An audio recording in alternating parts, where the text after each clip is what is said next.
terpenting dari kehidupan bukanlah kemenangan, namun bagaimana bertanding dengan baik.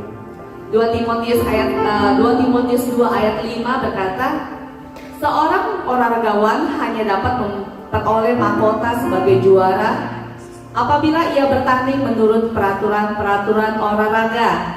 Hanya mereka yang berusaha dengan sungguh-sungguh dan memperhatikan serta mentaati peraturan dalam pertandingan yang akan keluar sebagai pemenang. Bapak Ibu yang dikasih oleh Tuhan, mari pagi hari ini kita beribadah bersama-sama dengan penuh antusias, sukacita bagi Tuhan Raja kita. Selamat beribadah, Tuhan Yesus memberkati. Puji Tuhan, mari kita siapkan hati dan pikiran kita untuk kita masuk di dalam hadirat Tuhan. Kita memuji dan memuliakan nama Tuhan. Amin. Terima kasih Bapa, terpuji namamu Bapa. Kami mengucap syukur Tuhan buat pagi ini Tuhan. Engkau kumpulkan kami bersama-sama Tuhan untuk kami memuji memuliakan namamu. Kami tahu Tuhan, kami ada semua karena kemurahan-Mu, karena kebaikan-Mu Tuhan yang tak pernah habis Tuhan dalam kehidupan kami. Oleh sebab itu Tuhan, pagi hari ini kami mau menyerahkan hati kami Tuhan, pikiran kami Tuhan. Kami mau memuji Engkau, Allah yang besar, Allah yang perkasa, dan Allah yang mulia. Kami percaya Tuhan, Engkau hadir di tempat ini. Saat Engkau hadir Tuhan, pemulihan terjadi, kelepasan terjadi, yang sakit Tuhan sembuhkan, yang lemah Tuhan kuatkan, segala dosa Tuhan. Kami percaya itu sudah disucikan oleh darah anak domba Allah, darah Yesus Kristus, menyucikan dan membawa kami layak untuk masuk di dalam hadirat-Mu ya Bapa. Terima kasih Bapa, kami akan memuji, memuliakan nama-Mu. In the name of Jesus, mari kita semua yang percaya sama-sama katakan amin. Terima kasih Tuhan. Hanya Engkau yang layak kami tinggikan ya.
tempat ini ada roh yang takut akan Tuhan, yang menyiapkan diri haus akan kebenaran firman-Mu. Karena firman-Mu itu menjadi jawaban atas setiap kami yang hadir saat ini maupun yang mengikuti ibadah kami di luar sana. Tuhan mau berbicara atas setiap kehidupan kami. Hamba meminta Tuhan berikan kesanggupan umat untuk menangkap dengan cepat setiap perkataan yang Kau taruh di dalam hati hamba-Mu ini.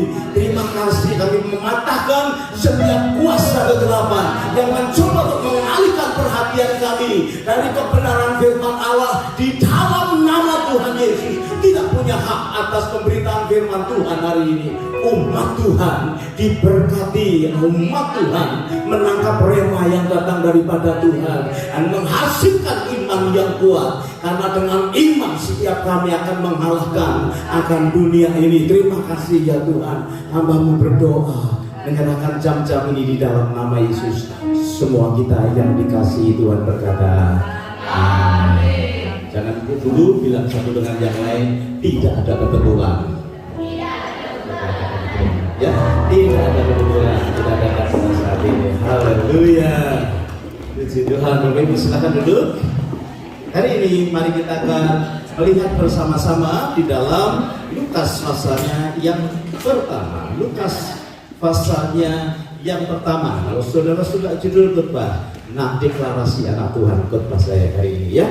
Kita akan deklarasi sebagai anak Tuhan. Kali bagian yang cukup penting dalam setiap perencanaan kehidupan kita sekalian. Bapak Ibu, kita lihat ada dua ayat yang menginspirasi hidup saya. Yang pertama adalah Lukas 1 ayat 37 berkata begini, sebab bagi Allah tidak ada yang mustahil. Markus pasal 9 ayat yang ke-23 bagian B. Markus pasalnya yang ke-9 ayatnya yang ke-23 bagian yang kedua. Mari kita akan lihat sama-sama.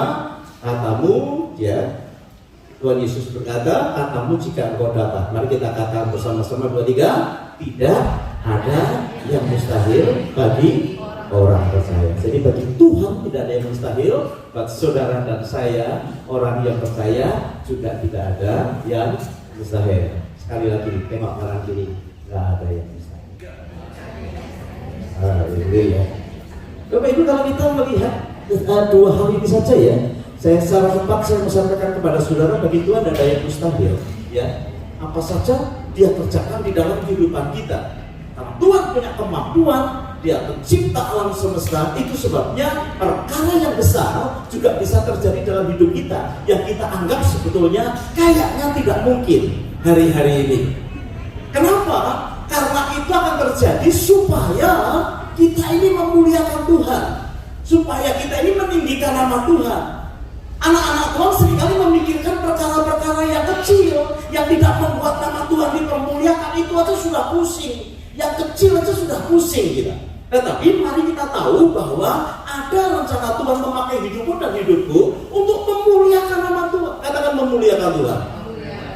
Ada yang besar yang Tuhan taruh sehingga saudara harus experience, saudara harus berpengalaman bersama dengan Tuhan. Supaya apa? Supaya kita memuliakan Tuhan. Nah itu calling kita, itu panggilan kita.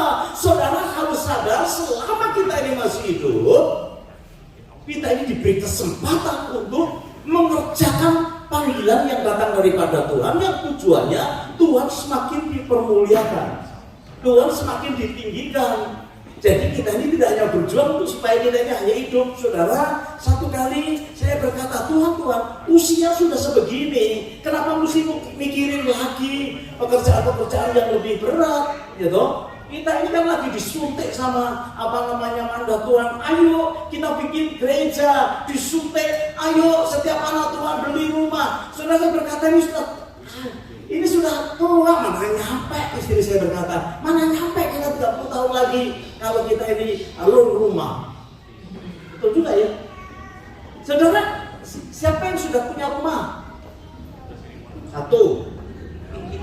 Ya itu di Indonesia, gitu, di mana gitu ya. Oh di surga itu, itu pasti semua kita punya. Maksudnya di dunia ini siapa yang sudah punya rumah? Nah, Satu. Ya di mana saja di dunia ini. Ya kan?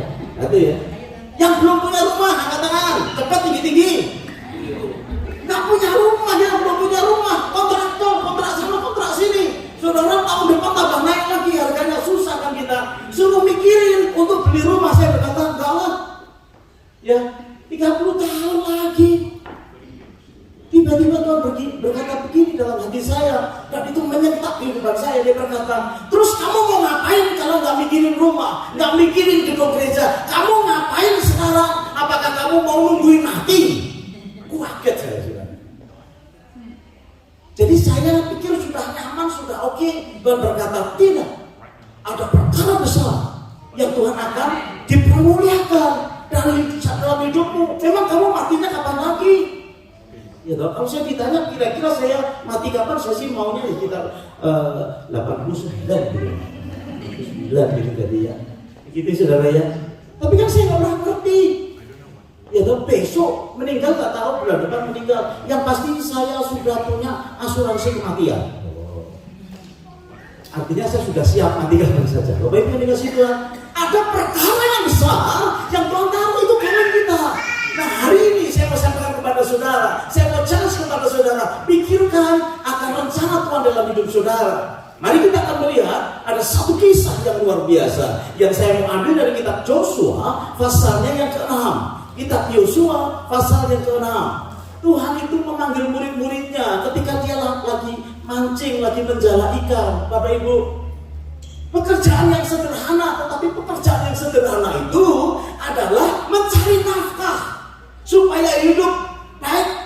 Orang mencari nafkah untuk hidup itu bagus, walaupun sederhana. Tetapi Tuhan berkata begini, mulai hari ini kamu berhenti menjadi penjala ikan, dan aku mau buat kamu menjadi penjala manusia. Tuhan tidak menghina orang yang sedang menjadi nelayan, tetapi dia berkata ada potensi yang luar biasa yang kamu bisa lebih hanya sekedar memberi nafkah kepada keluargamu. Ya. Hanya sekedar mencukupi kebutuhanmu, apa itu? Memuliakan aku. Karena itulah Tuhan memanggil hidupmu dan hidupku. Bapak Ibu saudara dikasih Tuhan, tentang kitab Yosua yang kita akan baca, itu dari Yosua pasal 6 kita bisa melihat bagaimana akhirnya bangsa Israel itu bisa merubuhkan tembok Yeriko. Tembok Yeriko siapa yang sudah tahu tebalnya berapa? Yang tahu? Tembok Yeriko itu double layer, tebalnya 5 meter. Ya toh, tembok tebalnya 5 meter, kemudian di tengah ada jalan, kemudian ada 5 meter lagi. Jadi temboknya sangat tebal sekali, itu kebanggaan orang-orang pada waktu itu. Perhatikan baik-baik, kita akan melihat ayat yang pertama. Ya, jadi kita akan melihat Yeriko pasal 6 ayat yang pertama. Berkata begini, dalam pada itu Yeriko telah menutup pintu gerbangnya, jadi pintunya ditutup. Telah tertutup kota itu karena siapa? Orang Israel. Nggak ada yang keluar, nggak ada yang masuk. Pintunya Yeriko itu tertutup, saudara, bukan karena apa-apa, karena takut kepada bangsa Israel. Nah, ini gambaran dalam kehidupan kita. Seringkali kita ini putus asa kalau pintu usaha kita ini tertutup. Tapi saya mau beritakan kepada saudara, kenapa pintu di depan kita ini persoalan masalah seperti menutup hidup kita? Karena iblis sadar, iblis tahu kalau saudara mengerti kita ini anak-anak Tuhan, anak tebusan Tuhan, itu membuat dia gemetar. Mereka ketakutan mendengar bangsa Israel mau lewat situ, ketakutan saudara. Nah, saudara yang dikasih Tuhan, tertutup karena Israel, bukan karena apa-apa, tetapi karena mereka takut, mereka dengar tentang Israel. Ketakutan yang besar juga terjadi atas setan ketika melihat engkau dan saya mulai memahami dan bergerak di dalam pemahaman akan Tuhan.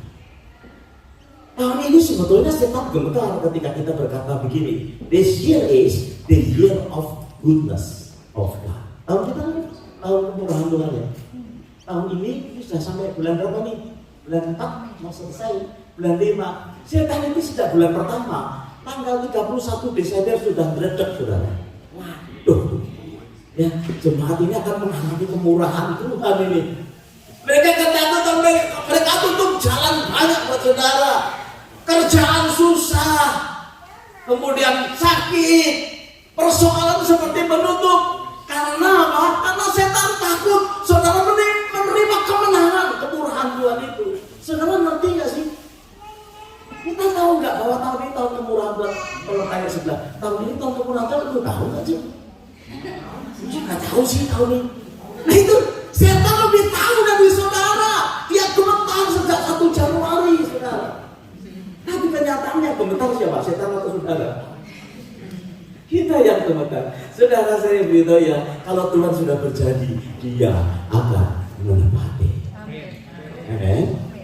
Nah, saudara yang dikasih Tuhan, perhatikan yang pertama, ini yang disebut dengan pemahaman bahwa ada kuasa yang luar biasa di dalam hidup kita yang membuat setan gemetar. Kita sudah tahu Tuhan itu taruh dinamos dalam hidup kita. Begitu meletak ya setannya habis, saudara yang dikasih Tuhan. Nah, ketika kita ini menghadapi jalan yang tertutup, mari kita balik pikiran kita. Ya, jalan yang tertutup itu menunjukkan bahwa musuh kita sedang menghalangi, menghadang kehidupan kita supaya kita ini mendapatkan janji dan kemurahan Tuhan. Jangan sampai di antara saudara yang menjadi lemah. Karena kalau saudara tahu akan terjadi mujizat demi mujizat dalam hidup kita. Amin. Anak Tuhan itu harusnya from miracle to miracle. Tapi kita dapat mujizat 1 tahun sekali aja dah senang ya. Ya. Iya, kalau saudara dikasih 1 kali dikasih $1.000 oleh seseorang yang saudara tidak perkirakan, itu aja sudah senangnya luar biasa. Baru 1 kali. Harusnya kejadiannya berkali-kali. Baru disembuhkan sekali dengan mujizat saja sudah senang. Ya dong. Harusnya kesembuhan terjadi berkali-kali. Mulai pintar saudara. Naik gaji setahun sekali aja. Istri saya itu kalau naik gaji 50 sana tuh semuanya tidak karuan. Dan itu setahun sekali. Beda dengan Benny. Mana Benny? Lagi ngajar suara. Dia berkata naik gaji harus setiap 3 bulan. Harusnya naik gaji tidak setahun sekali. Berapa kali? Berkali-kali. Saudara sudah mulai masak sih. Kan mulai begitu. Harusnya itu yang terjadi di dalam kehidupan kita. Nah, saudara yang dikasih Tuhan, kita punya dinamos, kita punya kesanggupan, kita punya kemampuan ketika kita berjalan dengan Tuhan. Perhatikan ayat yang kedua dari Joshua pasalnya yang ke-6. Ayat yang kedua berkata seperti ini, saudara yang dikasih Tuhan. Berfirmanlah Tuhan kepada Yosua, ketahuilah, dia berkata begitu, aku serahkan ke tanganmu Yeriko ini beserta rajanya dan pahlawan-pahlawannya yang gagah perkasa. Ini namanya apa? Janji Tuhan. Saudara dan saya harus bisa mengerti bagaimana kita menunggu sampai apa yang Tuhan kehendaki itu terjadi dalam kehidupan kita.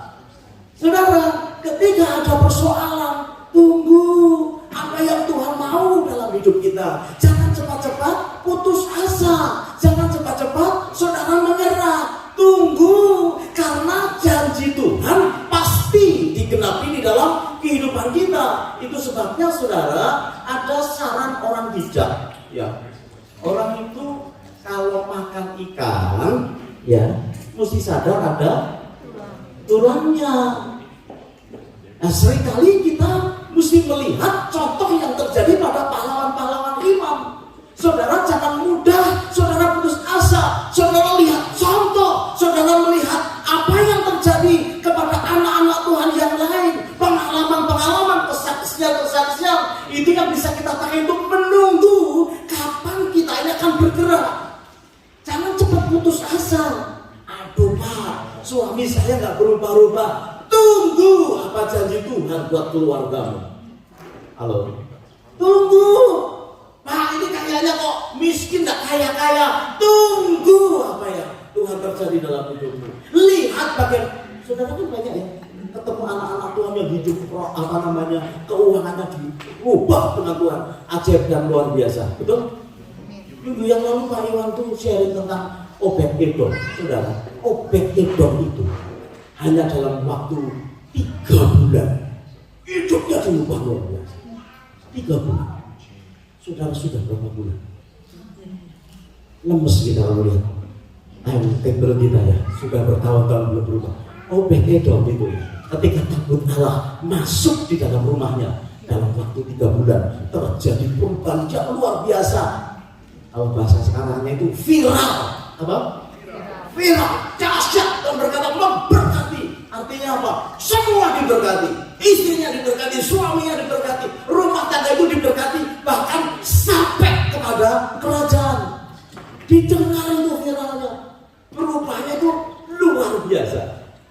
Ya, sampai Raja Daud berkata, oh ya, kalau begitu kita tarik tabut perjanjian. Padahal sebelumnya di rumah Aminadab bertahun-tahun tidak terjadi apa-apa. Itu tabut perjanjian itu kan tentang hadirat Tuhan yang ada di dalam tabut itu. Ketika Obed Edom itu menghargai tabut Tuhan itu 3 bulan, hidupnya dirubah total. Siapa yang mau 3 bulan hidupnya dirubah? Amin. Luar biasa ya. 3 bulan kan cuma sebentar ya. Berapa tahun di sini? Ari? 5 tahun sudah. Tapi jangan salah, babinya sudah punya sudah. Ya, di sini aja babinya tidak diadu, di sini babinya sudah banyak, lembunya mungkin banyak. Peri sudah berapa lembu sekarang? Ya. Peri ini saya lihat semakin dari semakin ganteng. Dulu pertama datang sini itu diem aja di pojok. Sekarang kalau ketemu saya senyum, karena saya pernah berkata begini, kamu kalau senyum itu bintang dari James Bond. Wah. 3 bulan dirubah total, semua diberkati oleh Tuhan. Nah Bapak Ibu yang dikasihi Tuhan, ketika kita dalam persoalan, ketahui dulu ini namanya rema. Cari apa yang Tuhan mau di dalam kehidupan kita. Tanya Tuhan, dapatkan firman Tuhan dalam hidup saudara. Kejar itu dengan sungguh-sungguh. Obed Edom ini menghargai saudara tentang hadirat Tuhan. Saudara makanya ya, kalau ibadah sungguh-sungguh hargai. Kesempatan cuma 1,5 jam, kita nyembah Tuhan, hargai. Ku kagum, hormat akan engkau. Betul-betul dikagumi gitu. Saudara, kalau kagum itu gimana sih? Ya. Cowok itu ya, kalau lihat cewek dan kagum tuh matanya tuh buka gitu. Oh. Kagum itu gitu. Kalau cewek lihat cowok itu, wow. Begitu kagum kepada Tuhan, begitu cara ibadah kita juga gitu saudara. Begitu masuk tempat ini, nyembah Tuhan, kagumi dia, hormati dia, sungguh-sungguh. Saya berdoa saudara, itu akan mengubah kehidupan kita di dalam anugerah Tuhan. Amin. Saudara Tuhan, apabila Tuhan sudah berbicara, dia akan menggenapinya. Tetapi perhatikan, selalu pada proses waktu janji sampai pemenuhannya ada. Ya Pak? Kita itu kalau disuntik dengan sesuatu janji Tuhan semangat luar biasa. Tapi kapan itu terjadi? Ada waktu pelaksanaannya, ada waktu penyelesaiannya. Abraham ketika mendapat janji Tuhan, kamu akan keluar dari Ur Kasdim kemudian menuju tempat yang aku janjikan penuh dengan limpah dengan susu dan madu. Apakah langsung pergi? Enggak lah ya. Abraham itu kaya raya. Abraham itu sudah settle, Abraham itu sudah comfort, Abraham itu sudah cukup enak. Tetapi Tuhan berkata, kamu pergi, aku bawa ke satu tempat yang jauh lebih seperti begini. Berapa tahun dia nunggu? Saya rasa tidak langsung pergi. Bahkan Alkitab mencatat Abraham relax saja. Mertuanya itu mamanya, Terah itu bapaknya berkata, kamu ini loh, sudah dikasih janji Tuhan gak jalan-jalan, kamu usah gitu ya. Nanti dulu sampai teras ya, bawa dia keluar. Sehingga terjadi apa yang dijanjikan Tuhan atas Abraham. Kita tahu saudara, untuk mendapatkan rema dari Tuhan dalam hidup kita dan menjadi kenyataan itu butuh waktu. Aduh. Makanya saya mau mengajak hari ini bagaimana supaya tetap kuat dari yang Tuhan janjikan dalam kehidupan kita. Dibutuhkan waktu, ya, karena melibatkan banyak orang kan. Gitu. Kalau kita mau, Pak Beri, kamu keluar dari sini, pergi ke Boyolali, untuk aku jadikan alat di sana. Ya tentunya dia Boyolali mana nggak senang, kota kecil, dapat apa nggak senang.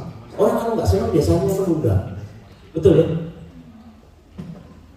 Melibatkan istrinya, apalagi istrinya, suaminya saja nggak senang, istrinya wah nggak senang. Susah kan? Butuh waktu. Apalagi anak-anaknya sekolah di Boyolali, aduh berat, kan gitu ya. Tapi Beri, aku utus engkau karena melengkapi engkau dengan segala kebutuhan yang ada. Pindah ke New York, mungkin cepet-cepet, pasti semua mau. Mari Pak, New York, New York, USA. Kalau yang enak senang gitu ya kan? Kita ada teman baru. Yang satu namanya Pak Hoke, yang kedua namanya Fendi. Mana Fendi? Ini teman-temannya itu luar biasa, namanya Pak Dodi dan namanya Pak Ray gitu ya. Luar biasa, mereka kasih karisma. Datang ke Australia. Semangat ya Pak. Nah, ada. Coba teman-temannya yang di Afrika bilang gini, datang ke Afrika. Mereka semua sudah punya pekerjaan bagus-bagus di Indonesia. Wah, mungkin pura-pura nggak dengar saudara ya. Kalau yang lebih baik kita cepat meresponi, tetapi kalau sesuatu yang kita anggap nggak enak, uncomfortable, Abraham itu sudah comfort saudara yang berkata, enggak, padahal itu adalah janji Tuhan. Itu sebabnya ketahui rema di dalam kehidupan saudara. Apabila Tuhan sudah berbicara, maka dia pasti akan menggenapi. Saya mau berharap saudara dapat rema loh setiap hari. Apa Tuhan? Janji Tuhan itu ada 6.000 lebih di dalam Alkitab.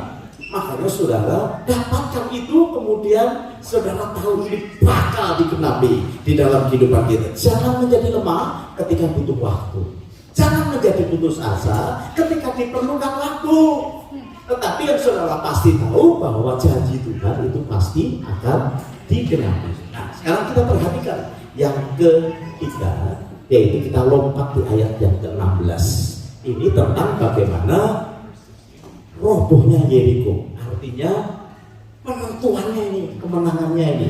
Ya toh, Yosua ayat yang ke-6, ayat 16 kita lompat, dikatakan begini. Lalu pada ketujuh kalinya, ketika para imam meniup sangkakala, berkatalah Yosua kepada bangsa itu, bersoraklah sebab Tuhan telah menyerahkan kota ini kepada. Meniup sangkakala, bersorak, sebetulnya adalah tindakan iman yang sama yang dilakukan oleh namanya mulut.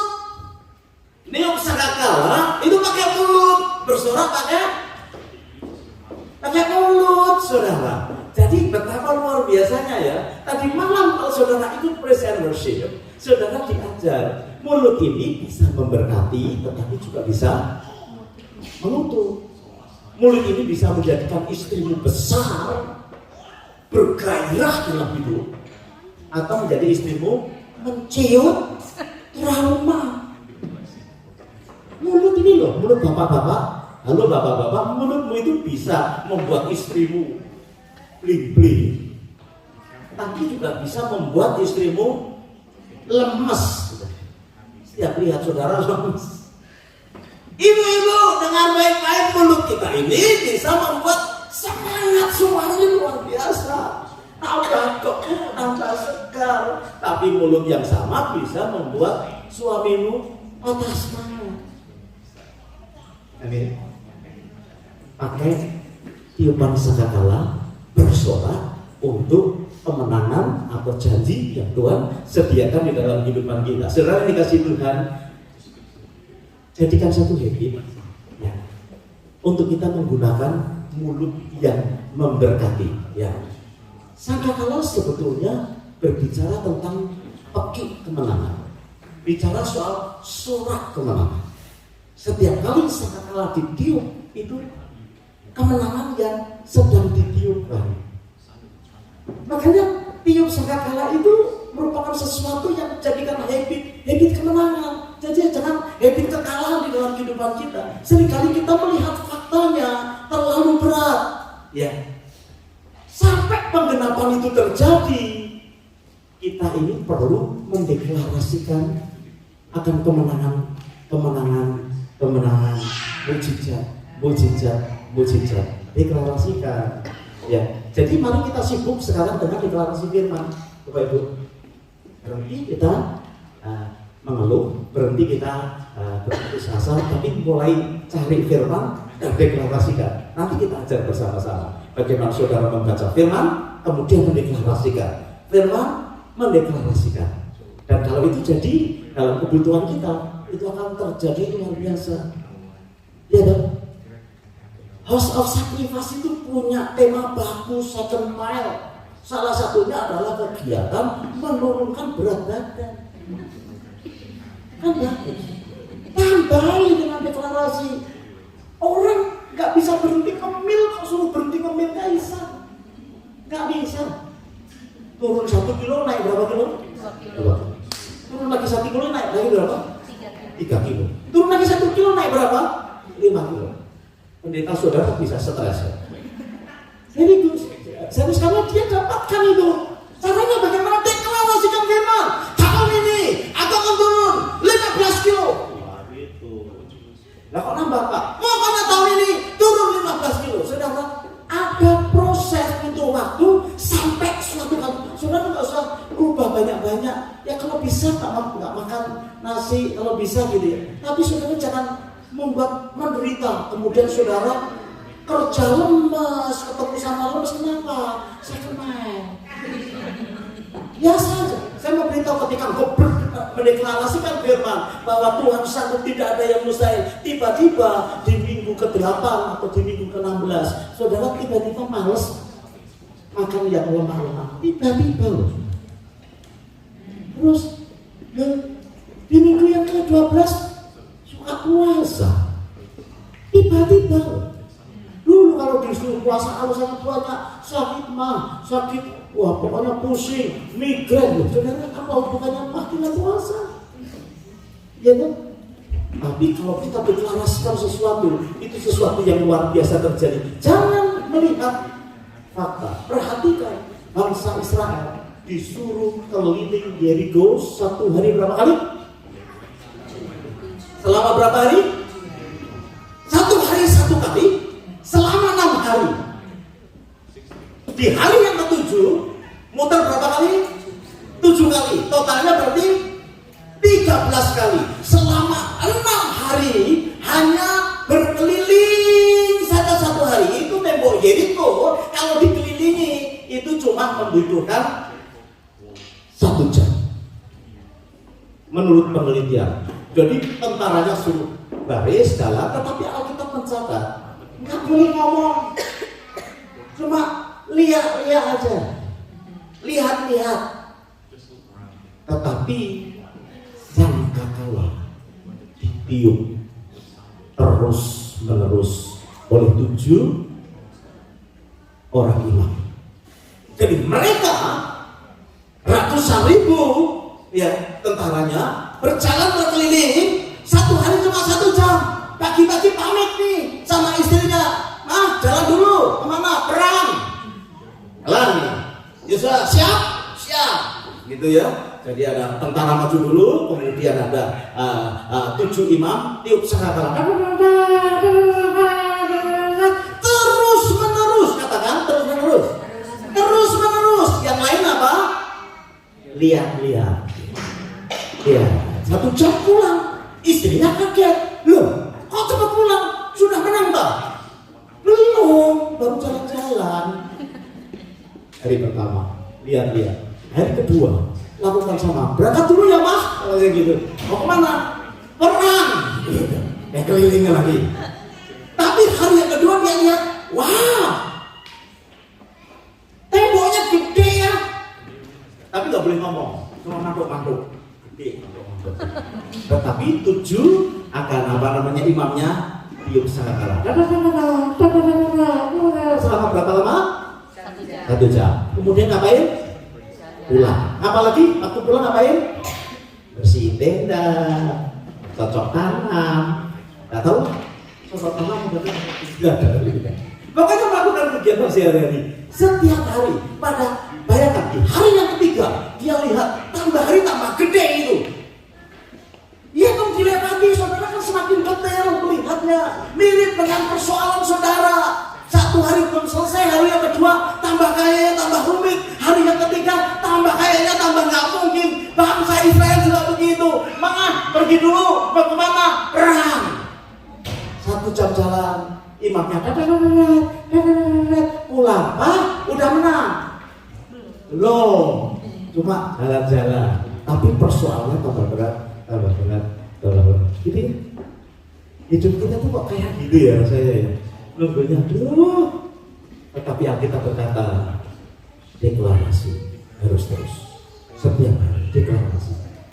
Aku percaya Tuhanku Yehova Rafa, penyakitku sembuh. Tahun pertama nggak sembuh. Saya ini juga sebetulnya lagi latihan, saudara ya. Saya berkata dalam nama Yesus, gula darah normal. Masih minum obat? Masih, saudara. Sebab kalau nggak minum obat nggak bisa ikut ke Malatang. Enak aja kalian habis ibadah ke Malatang, saya suruh di rumah. Mau dong, gitu.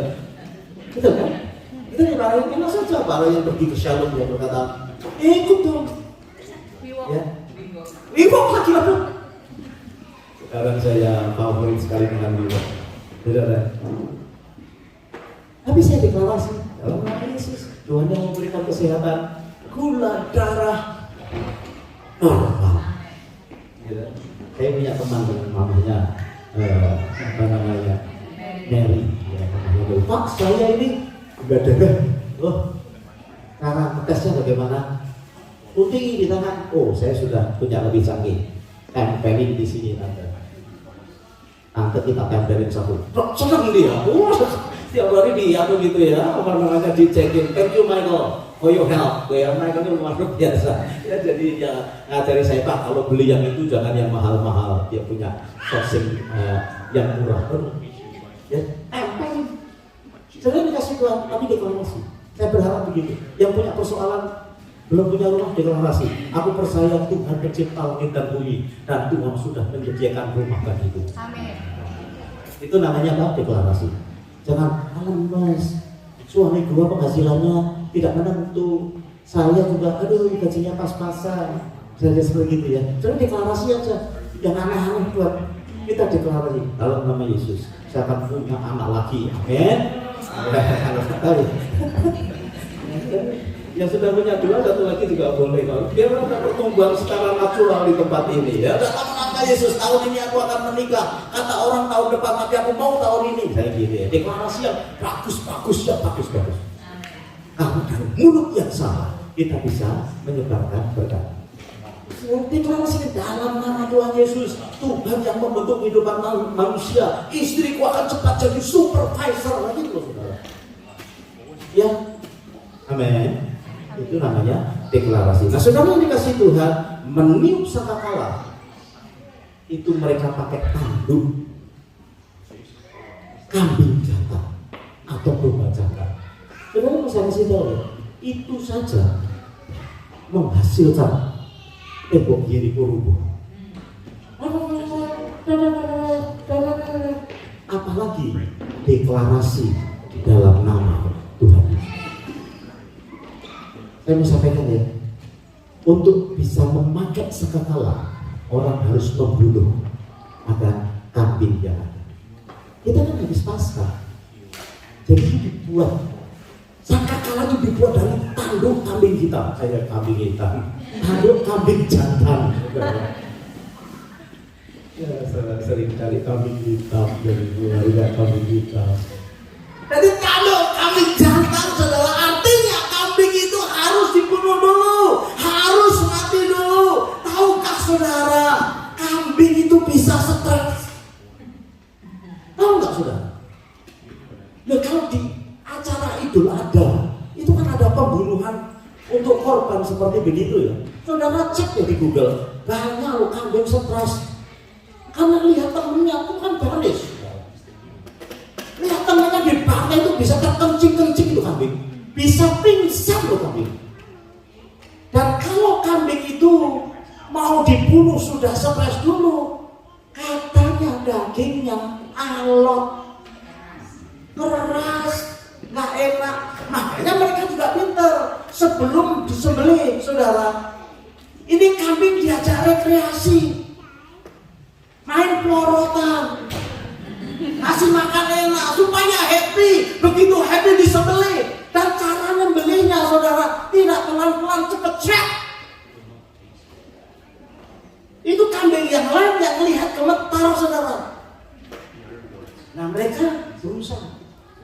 Itu cara pembunuhan kambing secara cepat supaya enak, dan kemudian Alkitab mencatat itu tanduknya dipakai oleh imam-imam sebagai sangkatan. Benar? Itu aja sudah hebat. Tembok Yeriko yang dua yang roboh pada hari yang ke-7, betul-betul roboh, saudara, kecuali apartemennya si siapa itu? Siapa itu? Perempuan itu, Rahab. Jadi dia punya apartemen, nggak roboh. Ya. Yang lainnya roboh. Apa lagi? Darah domba Allah. Saudara tahu nggak bagaimana Tuhan Yesus mati buat kita? Apakah dengan cara yang cepat? Pelan-pelan. Sengaja dibunuh pelan-pelan. Tapi dia taat sampai hari ini. Dan ketika darah yang menyelamatkan hidup saudara dan saya itu kita pakai untuk mendeklarasikan firman Tuhan, nah itu yang ditakuti oleh kuasa kegelapan. Gemetar. Amin. Jadi ada kuasa yang luar biasa yang membuat saudara mengatakan apa saja dengan yakin di dalam nama Tuhan Yesus. Mungkin masih banyak kelemahan di antara kita, tetapi saudara deklarasi itu akan membuat saudara dan saya mengalami sesuatu yang luar biasa, mendatangkan mujizat. Kambing itu kalau sebelum disembelih, imamnya tumpang tangan atasnya. Bukan untuk memberkati kambing, bukan. Menyalurkan semua dosa untuk penebusan itu, sehingga ketika kambing itu disembelih, dosa orang yang mempersembahkannya diampuni. Saudara, Tuhan juga mengalami hal ini supaya saudara dan saya ini free, bebas, bisa menikmati segala apa yang Tuhan sediakan buat kehidupan saudara. Perhatikan ayat yang terakhir, 1 Korintus pasal 1 ayat yang ke-21. 1 Korintus pasalnya yang pertama, ayatnya yang ke-21, ayat terakhir, kemudian kita akan selesai. Haleluya, ayatnya yang ke-21 dikatakan begini. Ini Tuhan berkenan ya. Oleh karena dunia dalam hikmat Allah tidak mengenal Allah oleh hikmatnya, maka Allah berkenan menyelamatkan mereka.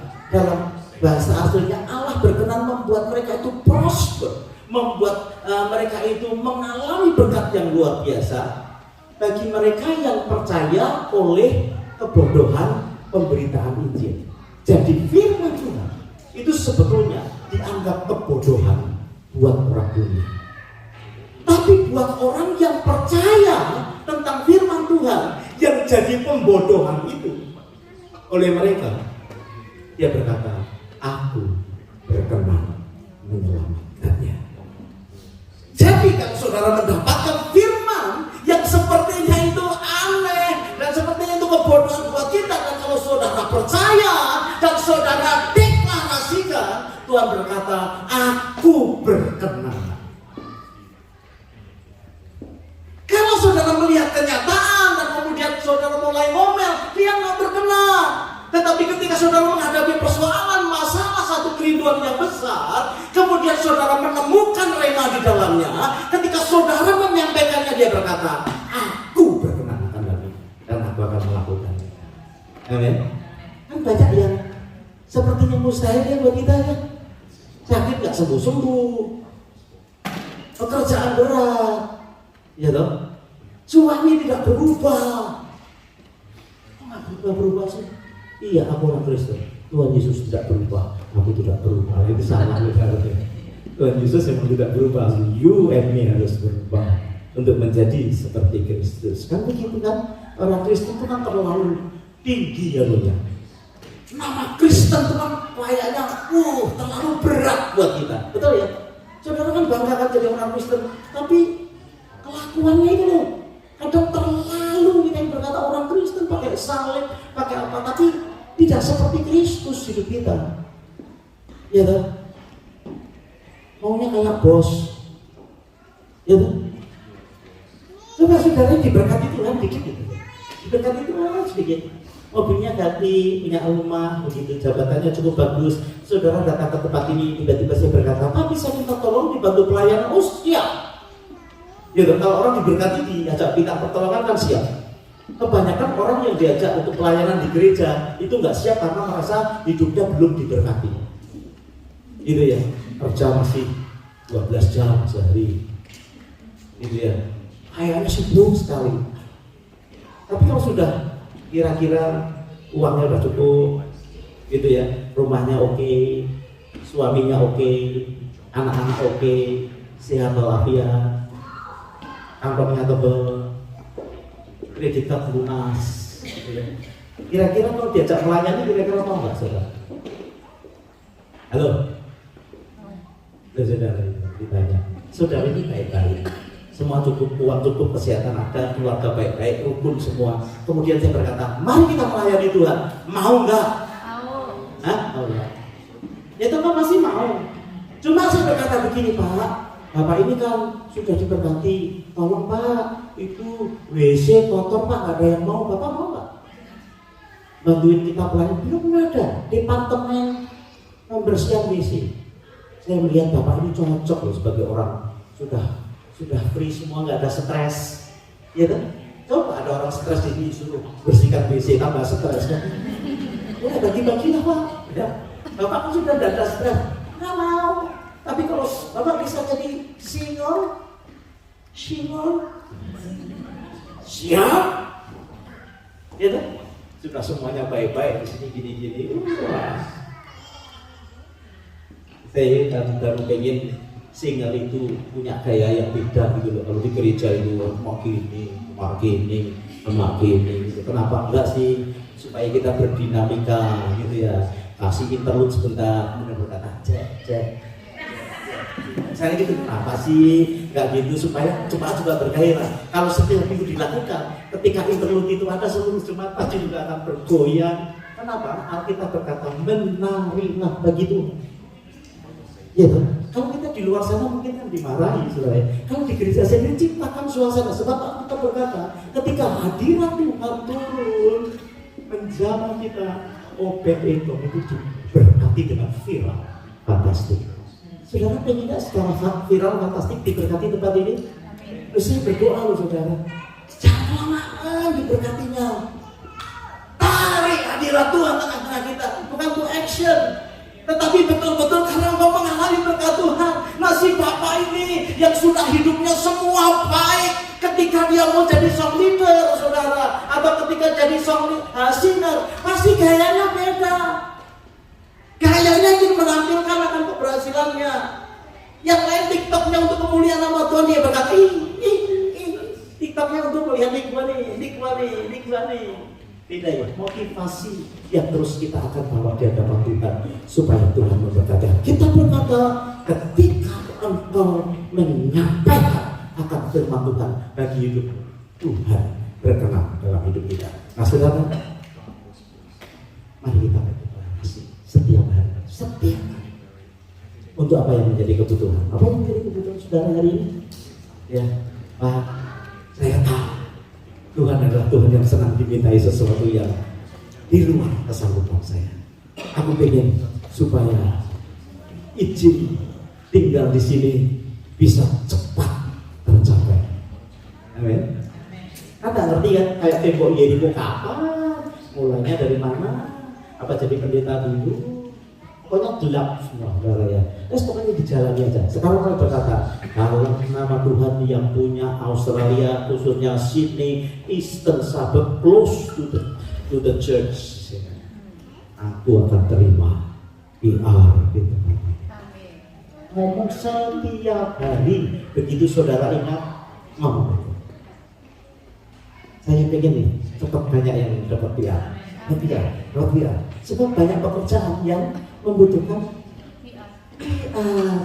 Kalau enggak ya nanti ya kerjaannya ya gini-gini saja, saudara. Amin. Usahakan. Apa? Ada di atas saya yang sedang membutuhkan sesuatu? Satu aja, katakan cepat. Hah? Ada? Apa? Sebenarnya nggak punya keinginan. Oh iya. Tidak ingin apa nih kan? Hah? Apa keinginannya? Dalam nama Yesus. Gitu loh. Deklarasinya di dalam nama Tuhan Yesus. Tuhan yang mempunyai alam semesta, termasuk rumah-rumah di sini. Aku mau berkata, aku terima janji rumah dari Tuhan. 4 kamar. Soalnya anaknya 2 kan? 1 untuk saya dan suami, 1 untuk anak nomor 1, 1 untuk anak nomor 2. Yang keempat itu siapa? Untuk pendeta saya kalau nginap. Gitu. Jadi kita bisa nginap kan? Kita mau saya. Kita mau deklarasi. Ini menurut saya 70% saudara bengong, nggak ngerti yang saya sampaikan, nggak apa-apa. Tapi kita akan kerjakan sama. Oh, itu pendeta itu ngomong apa? Kayak gitu ya. Tetapi ini sesuatu yang Tuhan sampaikan. Saya selesai di sini. Mari kita akan berdoa bersama-sama. Haleluya. Aku punya Tuhan yang besar. Kemudian kita nanti coba belajar deklarasi dari firman Tuhan ya. Terus kemudian saudara mengembangkan sendiri. Ya, supaya setiap hari umat di tempat ini deklarasi firman Tuhan. Ya, yang belum punya pasangan hidup, kau berkata Tuhan yang mengetahui di mana tulang rusukku. Aku berkata aku ketemu dengan tulang rusukku. Itu ya, itu ya, Bapak Ibu ya. Haleluya. Mari kita berdiri bersama-sama. Haleluya. Aku punya Tuhan yang besar.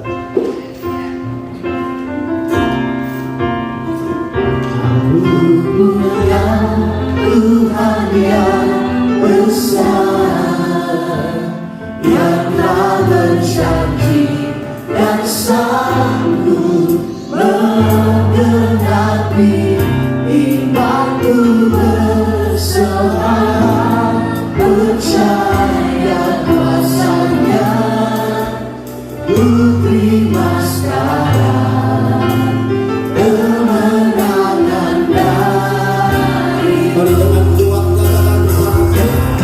aku punya Tuhan yang besar, yang tak berjanji dan sanggup menggenapi imanku bersepakat, percaya kuasanya, ku terima sekarang kemenangan darimu. Bapak Ibu, sebelum saya berdoa buat kita sekalian, mari kita akan bersama-sama deklarasi. Kalau deklarasi itu dengan sekuat tenaga kita, dengan sekuat hidup kita. Saudara, kalau deklarasi di dalam mobil sendiri itu enak, ya kan? Deklarasi kita tidak ada orang itu enak. Ya, kita praktekkan hari ini sebelum kita berdoa. Saya mengajak saudara deklarasi tentang perlindungan Tuhan di Mazmur pasalnya ke-91. Nanti kita deklarasi sama-sama supaya perlindungan Tuhan itu kuat dalam kehidupan kita. Banyak orang berkata begini, Pak, aku ini diserang nih oleh orang-orang yang jahat. Aku ini mengalami kesulitan ini. Saudara lihat, Daud menghadapi segala persoalan yang luar biasa. Tetapi dia menciptakan Mazmur 91 ini sebagai deklarasi perlindungan Tuhan. Are you ready? Katakan sama-sama dengan kuat. Nanti saya mau tanya kepada saudara, apa perasaan hidupmu setelah ini ya? Kita mulai ya. 1, 2, 3. Deklarasi perlindungan Tuhan. Mazmur 91. Di dalam nama Tuhan Yesus Kristus, kami percaya Mazmur 91 terjadi atas kami dan keluarga kami. Kami duduk dalam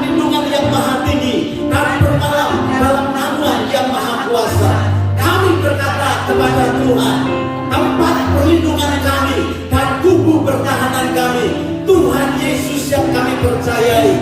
Sungguh Tuhanlah yang melepaskan kami dari jerat penangkap burung, dari penyakit sampar yang dengan bapaknya Tuhan melindungi kami. Di bawah sayapnya kami berlindung. Kesetiaan Tuhan ialah perisai dan pagar tembok. Kami tidak usah takut terhadap kedahsyatan malam, terhadap panah yang terbang di waktu siang, terhadap penyakit sampar yang berjalan di dalam gelap, terhadap penyakit menular yang mengamuk di waktu petang. Walau 1000 rebah di sisi kami dan 10.000 sebelah kanan kami, tetapi tidak akan menimpa kami. Kami hanya menontonnya dengan mata kami sendiri dan melihat pembalasan terhadap orang-orang fasik.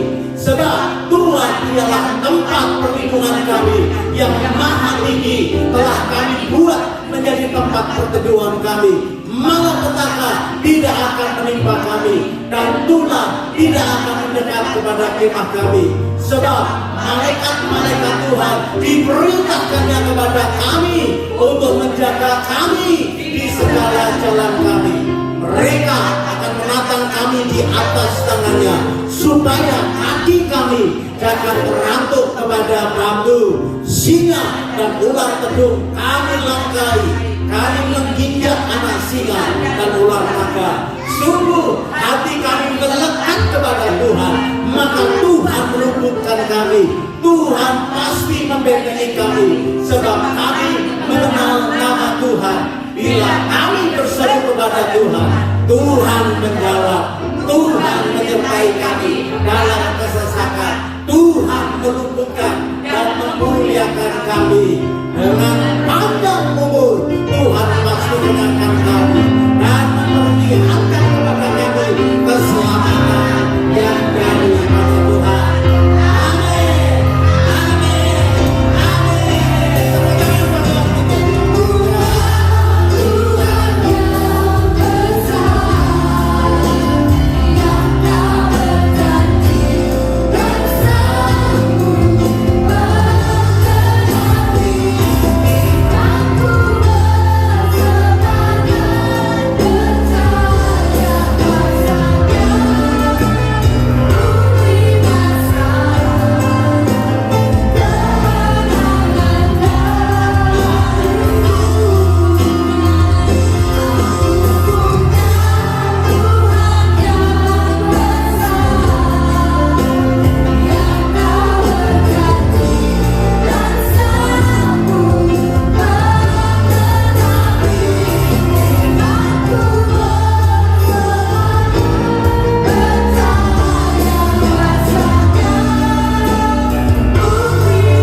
Mendeklarasikan firman-Mu, karena firman-Mu, janji firman-Mu itu iya dan amin.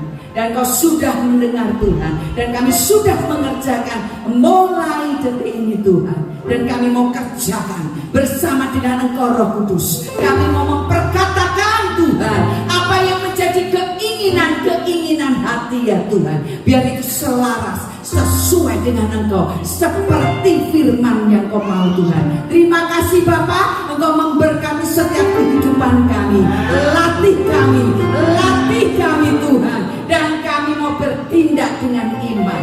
Terjadi apa yang kami katakan, terjadi sesuai dengan firman Tuhan. Terima kasih Tuhan Yesus. Kami sehati juga memberkati hamba-Mu Bapak Petrus ya Tuhan. Terus Tuhan Yesus Kau memberikan hikmat. Bahkan Tuhan, apa yang menjadi Tuhan Yesus keinginan-keinginan hatimu hari-hari ini Tuhan sampai Tuhan Yesus, dan Kau berkata di tengah-tengah kami terjadi Tuhan Yesus mujizat demi mujizat. Terima kasih Bapa, terima kasih. Berkati sekali lagi seluruh sidang jemaat-Mu Tuhan. Tidak sampai di sini Tuhan, Kau terus berbicara. Firman-Mu terus Tuhan berbicara Tuhan Yesus, dan Kau semakin menguatkan hati kehidupan iman setiap kami Tuhan Yesus. Terima kasih Bapak, berkat-Mu Kau curahkan di dalam nama Tuhan Yesus. Semua berkata, katakan dengan keras, amin, amin, amin.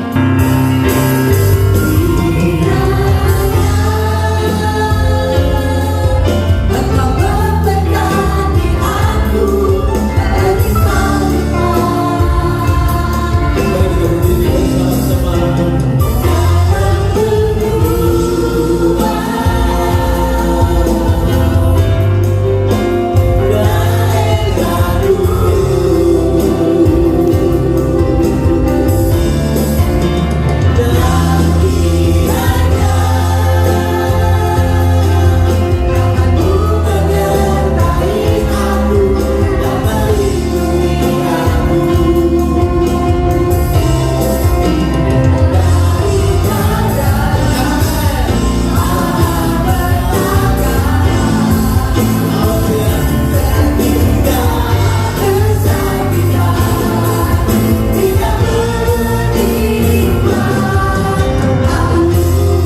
Mari kita berdiri